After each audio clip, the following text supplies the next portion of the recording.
Hello friends, welcome to Jeevanya's kitchen. Friends, இன்றைக்கி நம்ம சட்டுன்னு ஒரு 10 நிமிஷத்தில் செய்கிற மாதிரி பூரி மசாலா எப்படி செய்கிறதுன்னு பார்க்க போகிறோம். இதுக்கு உருளைக்கிழங்கு கூட தேவையில்லைங்க, வெறும் வெங்காயம் மட்டும் இருந்தாலே போதும். ரொம்ப ரொம்ப சிம்பிளாக செஞ்சு முடிச்சிடலாம். டேஸ்ட்டும் ரொம்பவே சூப்பராக இருக்கும். இது எப்படி செய்கிறதுங்கிறத பார்க்குறதுக்கு முன்னாடி நம்ம சேனல் ஜீவன்யாஸ் கிச்சனை மறக்காமல் சப்ஸ்கிரைப் பண்ணி பக்கத்தில் இருக்க பெல் சிம்பிளையும் கிளிக் பண்ணிக்கோங்க. இந்த ரெசிபி பண்ண ஸ்டவ்வில் ஒரு கடாயை வச்சுட்டு அதில் 2 டேபிள் ஸ்பூன் எண்ணெய் சேர்த்துக்கோங்க. எண்ணெய் காஞ்சதும் இதில் 1/2 டீஸ்பூன் கடுகு சேர்த்து நல்லா பொரிய விட்டுருங்க. கடுகு வெடிக்க ஆரம்பித்ததுக்கப்புறமா இதில் 1 டீஸ்பூன் உளுத்தம்பருப்பு, 1 டேபிள் ஸ்பூன் கடலைப்பருப்பு, 1/4 டீஸ்பூன் பெருங்காயத்தூள் சேர்த்துக்கோங்க. சேர்த்துட்டு இதையும் நல்லா வறுத்த விட்டுருங்க. நம்ம சேர்த்துருக்கக்கூடிய கடலைப்பருப்பு உளுத்தம்பருப்பு கொஞ்சம் செவந்து வரட்டும். செவந்ததும் இது கூட 2 வெங்காயத்தை நீல வாக்கில் கட் பண்ணி சேர்த்துக்கோங்க. கூடவே ஒரு 5 பச்சை மிளகாவை கட் பண்ணி சேர்த்துக்கோங்க.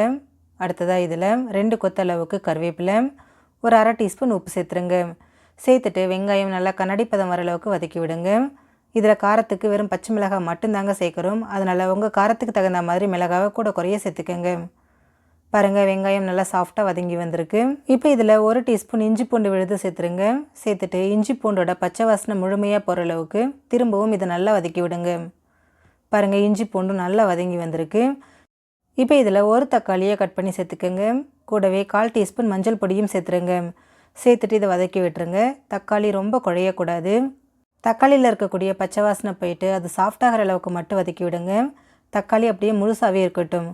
பாருங்கள், இந்த அளவுக்கு வதக்கினா சரியாக இருக்கும். இப்போ இதில் தண்ணி சேர்த்துக்கோங்க. நான் இன்றைக்கி 1/2 கப் அளவுக்கு தண்ணி சேர்த்துக்கிறேன்.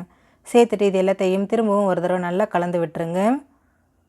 நம்ம ஏற்கனவே 1/2 டீஸ்பூன் உப்பு சேர்த்துருக்குறோம். இப்போ இதில் திரும்பவும் 3/4 டீஸ்பூன் அளவுக்கு நான் உப்பு சேர்த்துக்கிறேன்.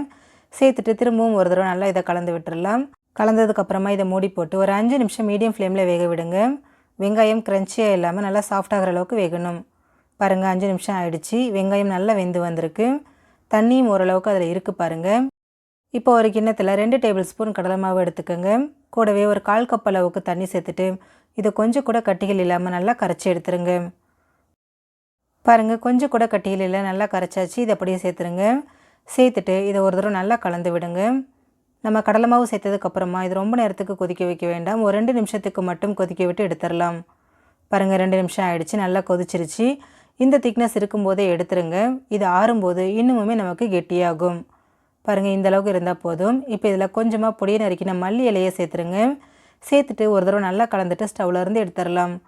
ரொம்ப ரொம்ப சிம்பிளான முறையில் ரொம்பவே டேஸ்டியான பூரி மசாலா ரெடி ஆகிடுச்சு. ஃப்ரெண்ட்ஸ், நீங்களும் இந்த ரெசிபியை ட்ரை பண்ணி பாருங்கள். இந்த வீடியோ உங்களுக்கு பிடிச்சிருந்தால் லைக் பண்ணுங்கள். உங்கள் ஃப்ரெண்ட்ஸ் அண்ட் ஃபேமிலி மெம்பர்ஸோடு இந்த வீடியோவை ஷேர் பண்ணுங்கள்.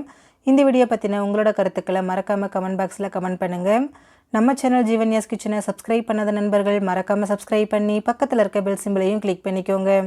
அப்போ தான் நான் போடுற வீடியோஸோட நோட்டிஃபிகேஷன்ஸ் உடனுக்குடனே உங்களுக்கு வரும். தேங்க்யூ.